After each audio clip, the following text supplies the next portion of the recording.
2024 the road show की राष्ट्रीय खबरों में आपका स्वागत है। भारत का पहला शुक्र मिशन मार्च 2028 में लॉन्च किया जाएगा। केंद्र सरकार ने 19 सितंबर को इस मिशन की मंजूरी दे दी है।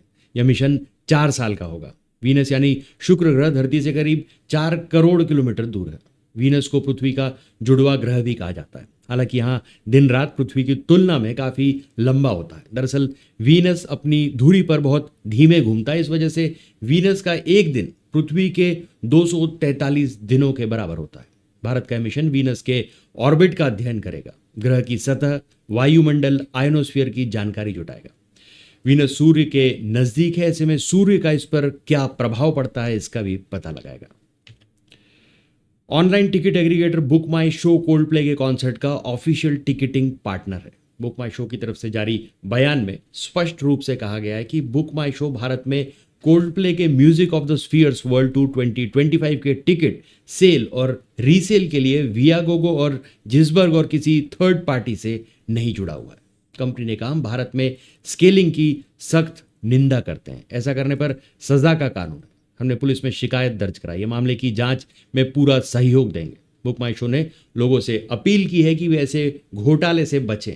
अगर कोई अनऑथराइज सोर्स से टिकट खरीदता है तो सारा जोखिम उसका होगा। खरीदा गया टिकट नकली हो सकता है।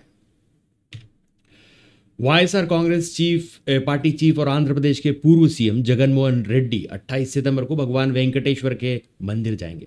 तिरुपति प्रसादम में एनिमल फैट मिलाए जाने के आरोपों के बीच जगन मंदिर में विशेष अनुष्ठान करने का ऐलान कर चुके हैं।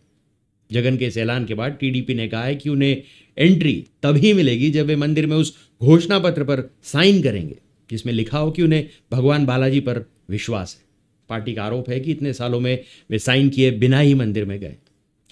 दरअसल हिंदुओं के अलावा बाकी धर्म के लोगों को जो भगवान बालाजी का दर्शन करना चाहते हैं उनके लिए तिरुपति मंदिर में घोषणा पत्र पर साइन करने की एक प्रथा है।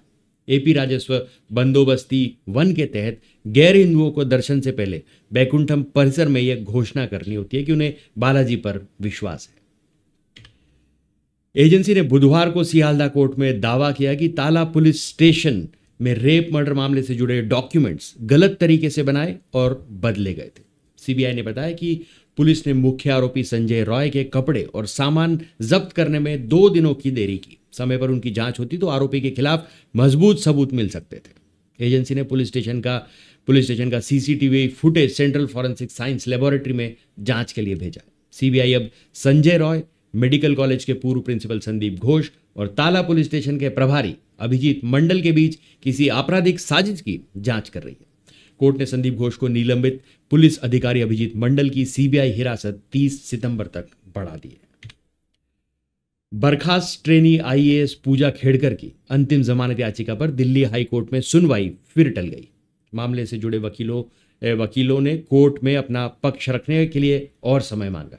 अब इस केस की सुनवाई 4 अक्टूबर को होगी। तब तक पूजा खेड़कर को गिरफ्तारी से मिली छूट भी जारी रहेगी। इससे पहले 5 सितंबर को हुई सुनवाई में पूजा ने कोर्ट में कहा था कि वो अपनी विकलांगता की जांच एम्स में कराने को तैयार है। दरअसल 4 सितंबर को दिल्ली पुलिस ने हाईकोर्ट को दी स्टेटस रिपोर्ट में कहा था कि पूजा की तरफ से यूपीएससी में जमा कराए गए 2 डिसेबिलिटी सर्टिफिकेट्स में से एक के फर्जी होने का शक है। सुनवाई के बाद जस्टिस सुब्रमण्यम प्रसाद ने कहा था कि पुलिस मामले में और जांच करने के लिए पुलिस ने 10 दिन का समय मांगा, इसलिए सुनवाई स्थगित की जा रही है। बॉम्बे हाईकोर्ट में गुरुवार को पुणे पोर्श केस मामले से जुड़ी 3 याचिकाओं पर सुनवाई होगी। इसमें पुलिस की ओर से नाबालिग पर वयस्क की तरह मुकदमा चलाने, बचाव पक्ष की ओर से जब्त पोर्श कार लौटाने और नाबालिग आरोप का पासपोर्ट जारी करने की याचिकाएं शामिल हैं। पुणे के जुवेनाइल जस्टिस बोर्ड ने 29 अगस्त को 3 आवेदनों की सुनवाई को 26 सितंबर तक के लिए स्थगित कर दिया था। जब्त की गई पोर्श कार और नाबालिग के पासपोर्ट को वापस करने के बचाव पक्ष के आवेदन को भी स्थगित कर दिया था।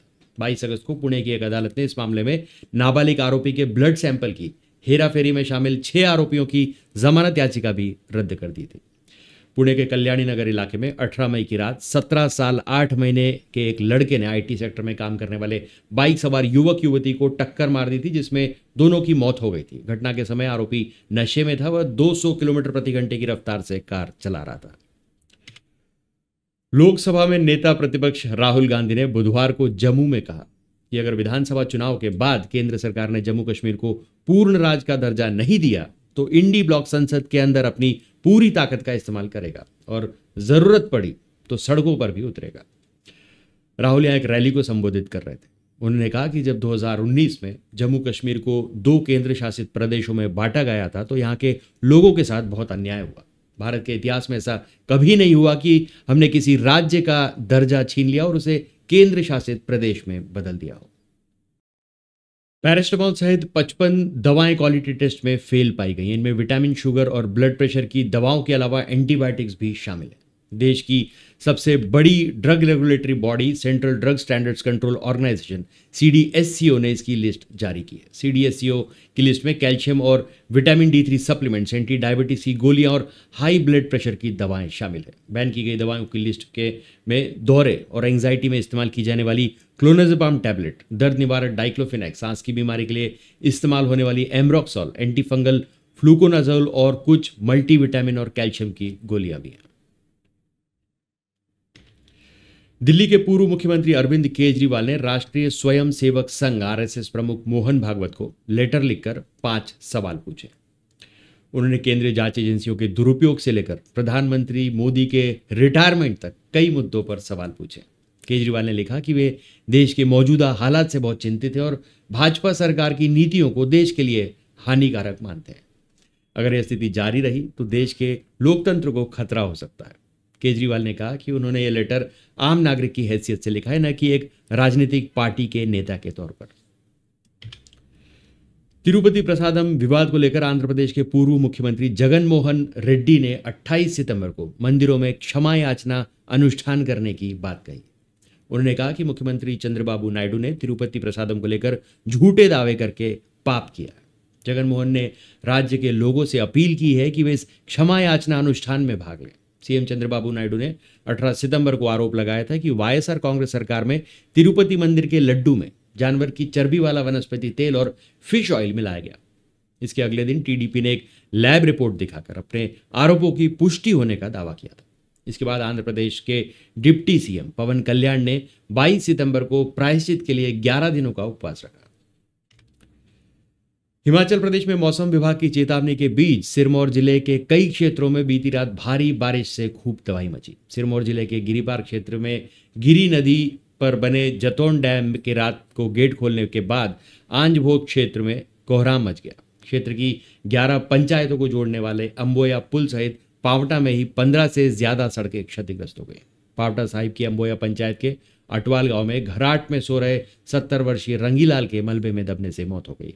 भारी बारिश और सड़कों को हुए नुकसान को देखते हुए SDM पावटा साहिब गुंजित चीमा ने डिवीजन के सभी शिक्षण संस्थानों को छुट्टी दे दी।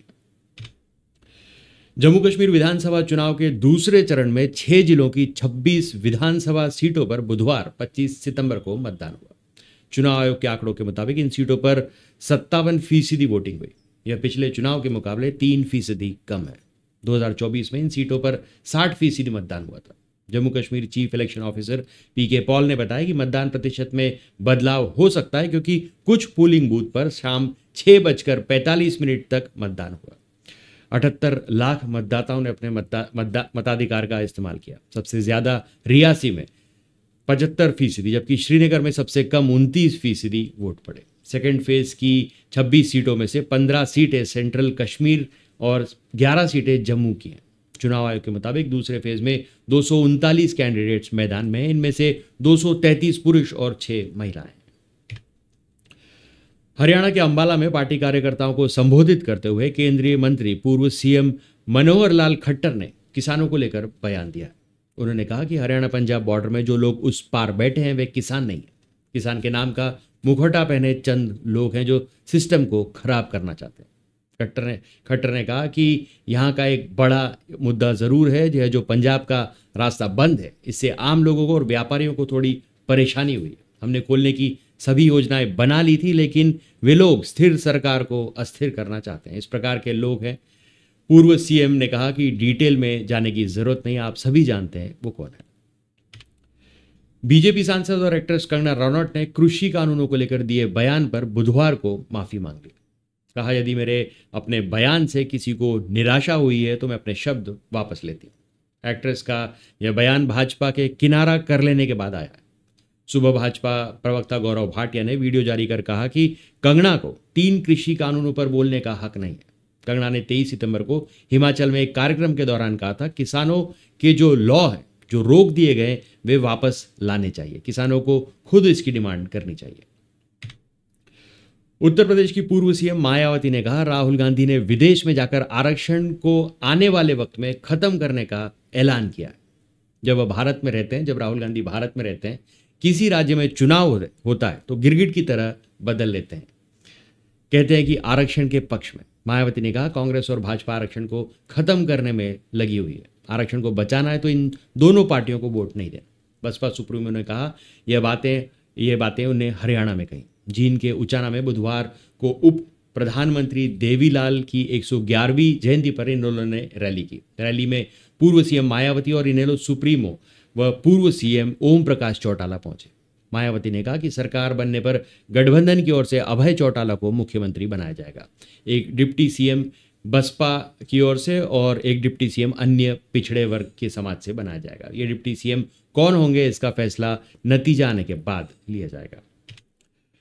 हरियाणा चुनाव को लेकर प्रधानमंत्री नरेंद्र मोदी ने बुधवार को सोनीपत के गोहाना में रैली की। मोदी ने कहा कि अगर कांग्रेस की सरकार आई तो हरियाणा को बर्बाद कर देगी। कांग्रेस में सर फुटवेल मचा हुआ है। कर्नाटक में इनके सीएम और डिप्टी सीएम आपस में लड़ रहे हैं। यही हाल हिमाचल और तेलंगाना में भी है। यहाँ कांग्रेस को लाने का मतलब हरियाणा के विकास को दांव पर लगाना है।